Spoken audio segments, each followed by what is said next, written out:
All right, so I got a lot of questions about doing interior pole work instead of ladder work. So a lot of people are concerned about debris and any other things that are up onto the ledge.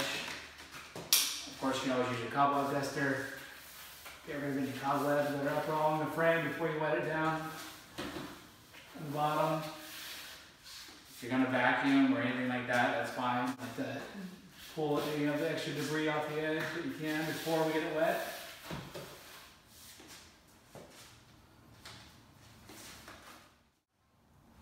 Again, if you have a vacuum option with an extension, that's awesome.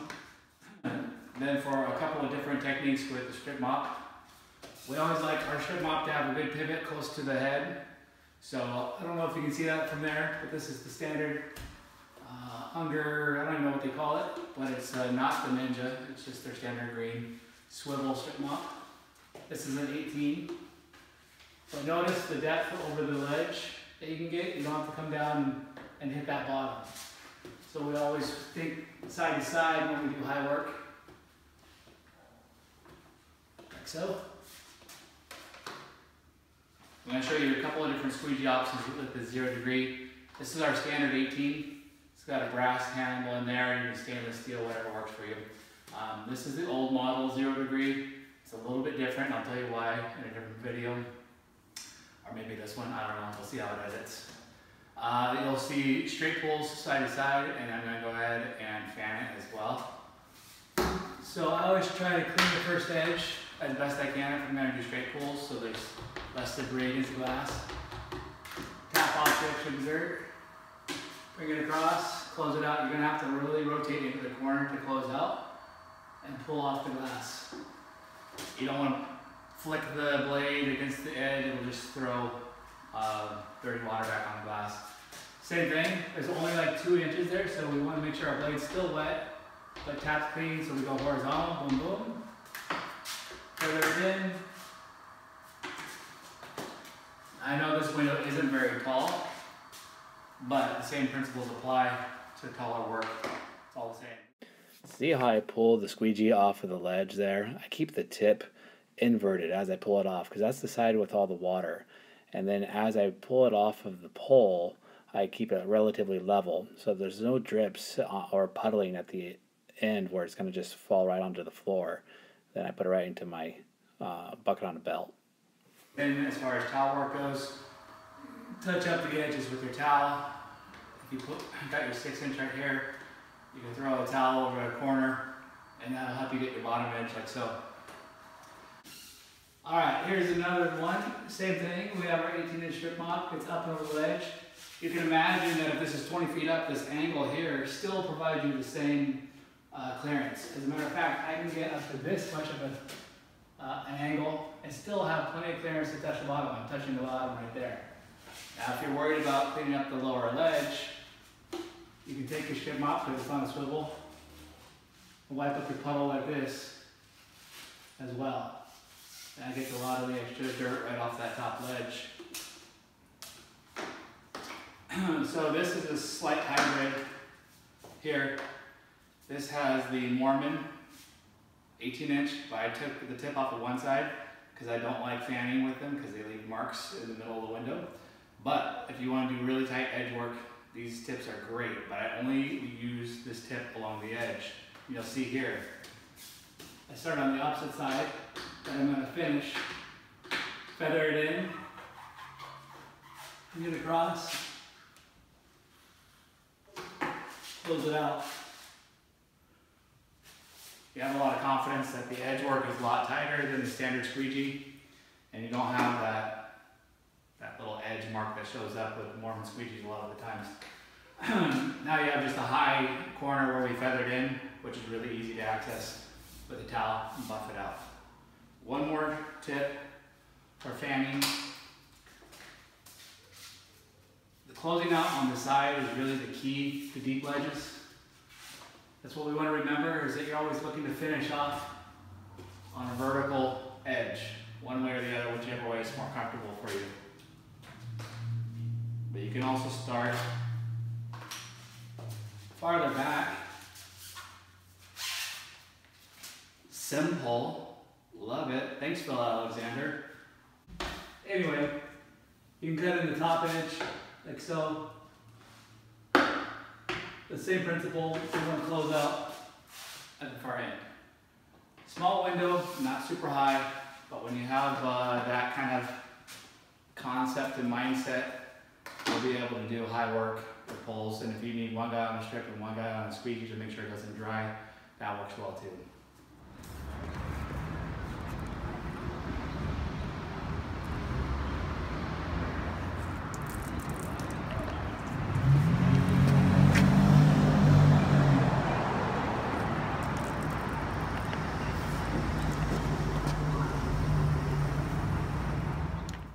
Okay, everybody that loves some traditional pole work, I'm going to show you a few modifications on our 0 degree Unger handle. This is the older version here, and it comes with this backing plate that holds right onto the channel. The newer ones, if you notice here, they hold on to the entire rubber and channel together. So we like to remove this backing plate here. That way we can exchange the rubber without having to unscrew the whole handle here. I'll show you what we do. We just take and you have your older model. This is a brass handle, but this backing plate here will hold on to the channel instead of the rubber, and we're going to exchange those out. That way we can slide the rubber in and out when it gets nicked or otherwise needs to be adjusted. So it's just a quick unscrew of these two bolts here.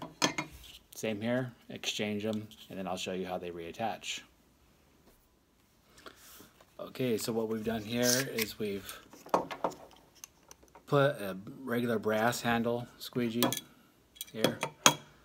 This is the Unger one. I don't know if the other holes line up, if it's a different model or a different manufacturer, but since we're dealing with the Unger 0 degree, they got the same holes lined up with their brass handled squeegee. So we just took the brass handled backing here and slide that in, and then we'll tighten that down, and then as you can see, it just holds the channel. It doesn't put any pressure on the rubber. So that's excellent when you want to change things fast around in the field. You don't want to have to always unscrew and tighten this, especially if you don't have your handy dandy sockets with you or a set of pliers. But there you go. You got all set up. That's just the Unger brass squeegee there. So what we also like to do is when we're using it, if you need a little bit of extra distance, just enough tension that you can extend it any which direction, keep it centered, but it's not going to slide around in that channel. As far as the clips go, we actually don't have any clips. I don't know if you can see that. We don't have any clips in our channels. I really like the Unger S channel where it grabs on, it's got the teeth. Those are awesome. Anything that clamps with a quick release for the rubber is great, but because we don't have a quick release handle on the rubber, what we do instead, it's pretty simple, is right at the very end there, on the inner edge, this one right here, this very corner, we just crimp it a little bit. We don't bend the outer edge of the squeegee or modify it in any way. We just crimp this little corner here, and maybe the other side too. We only do it on one typically, and it's the side we usually use as our upper side. No real reason in particular other than that we don't really need to use both corners. But anyway, we make a little crimp right there so that when you insert it from one end, it slides in real easy on the end that's not crimped. It gets to the end that is crimped, it's got some friction there. It just pulls in a little bit. You got to play around a little bit with the crimp there. If you crimp it too tight, it doesn't want to slide through, and of course if it's not crimped tight enough, it slides back out. And you put a screwdriver in the end and just kind of untwist it right in there if you've crimped it too tight. Right there is good tension. You can set your depth on the rubber. You can see the other end. It's got more flexibility in it, but that's fine. It's not going anywhere. And that's how we set up our 0 degrees. This is the new handle. And of course this is the older handle, which we have plenty of these around too, and we really like these because of their pivot points up close to the head. And also the locking mechanism on these creates for a very loose head, similar to the Mormon flexibility. They don't quite have the same looseness, but they have plenty of looseness when you want it to be on the newer ones. And these do lock into place if you want to, but I don't ever really have a reason to want to lock it in place. Just use the tensioner.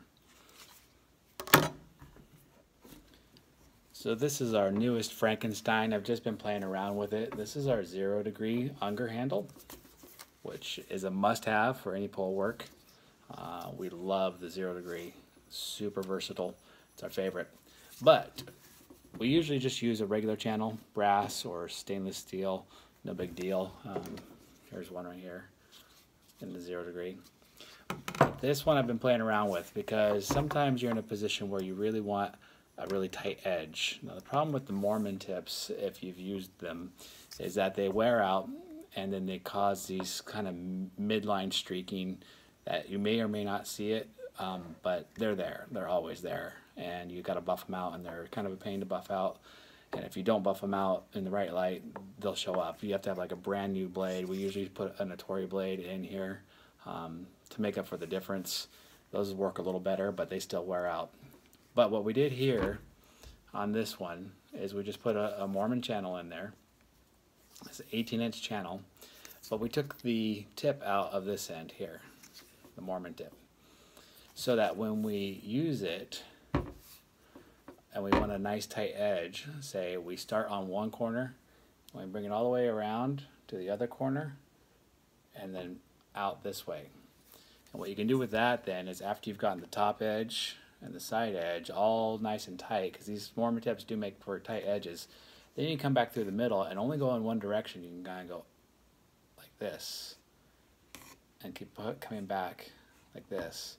If you got a big plate glass, then you can do little half turns and then straight across all the way and close out. Come up underneath and all the way and close out. I've got a little demonstration of that in a video. But then on the very last run, if you feather in and you just use this on the bottom, then you have a really nice tight edge along the bottom. So when tight edges are critical, or you got those really low profile frames that a regular blade wants to hop over if you don't put the pressure just right, you know, those really, or beveled edges, this one grabs the edges really nicely. So it's great for edge work. Very little detail if all you're doing it is for the edges. I don't like it through the middle, especially when you're fanning, because then you got to just deal with all that stuff going on out in the middle of the glass, and that's not very fun. But anyway, I'm not completely sold on this. I have used it with some pretty nice advantages a few times, but still it doesn't glide very easily on the glass. But anyway, that's my Mormon Frankenstein there. I put a little green clip at the end here just to hold this end in place so it doesn't pull out. It's kind of a hybrid. Anyway, I'll let you know if I love it. I don't love it yet, but it does have its advantages.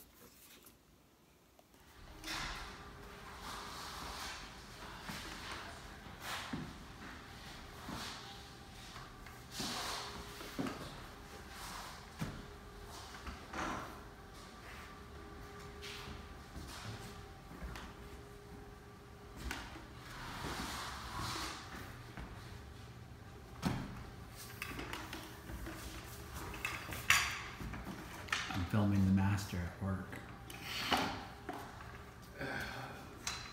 Don't build me up, don't build my head.